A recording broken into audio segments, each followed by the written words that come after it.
Kenya's presidential race has come down to two main competitors. Uhuru Kenyatta, the son of Kenya's first president who represents the Jubilee coalition, and Raila Odinga, the current prime minister ahead of the Accord alliance. The two candidates have drawn huge crowds as they cross the country seeking votes.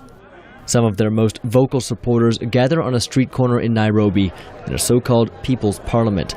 Kenyans meet here daily to argue politics and to try to convince each other to change their views. Accord supporter Omukoko Shitandi. Every Kenyan can agree with me that Raila Odinga, politically, he was the brainchild of the struggle for multi-party in Kenya. And socially, he has been the champion of the struggle for the rights of both the poor and the rich in Kenya. Jubilee supporters like Matho are unconvinced. There's a lot of unemployment in Kenya, but we believe that in the Jubilee, the way we've read the manifesto and the way they have put some funds aside for the youth and the women, I think it's the right party. Yet Jubilee supporters are defensive about the International Criminal Court charges against Mr. Kenyatta for his alleged role in the violence that followed the last election in 2007. Western diplomats have suggested a Kenyatta presidency could weaken ties between the international community and Kenya. But Professor Joshua Kivuva of the University of Nairobi says the charges have actually helped to unite Mr. Kenyatta's base. Without the ICC, the Jubilee would not exist. Uhuru Kenyatta would not even be a factor in this. He was a nobody without the ICC. Supporters from both parties acknowledge that tribalism dominates Kenyan politics.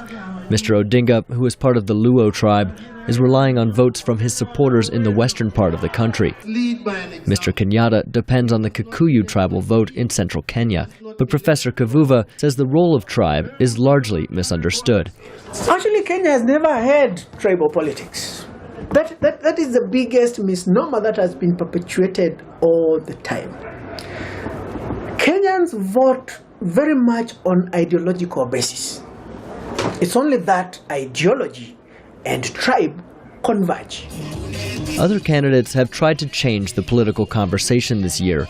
Peter Kenneth ran on a campaign that rejected tribalism and tried to court Kenyans from across ethnic lines.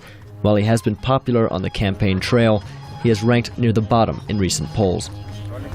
Nobody wants a repeat of the violence that killed more than 1,100 people following the last disputed election in 2007. But Monday's vote is looking to be incredibly close, with the two leading candidates separated by only a couple of percentage points in recent opinion polls. Politicians have already started trading accusations of vote rigging, raising tensions and the possibility that the results could again be disputed. Gabe, Joselow, VOA News, Nairobi.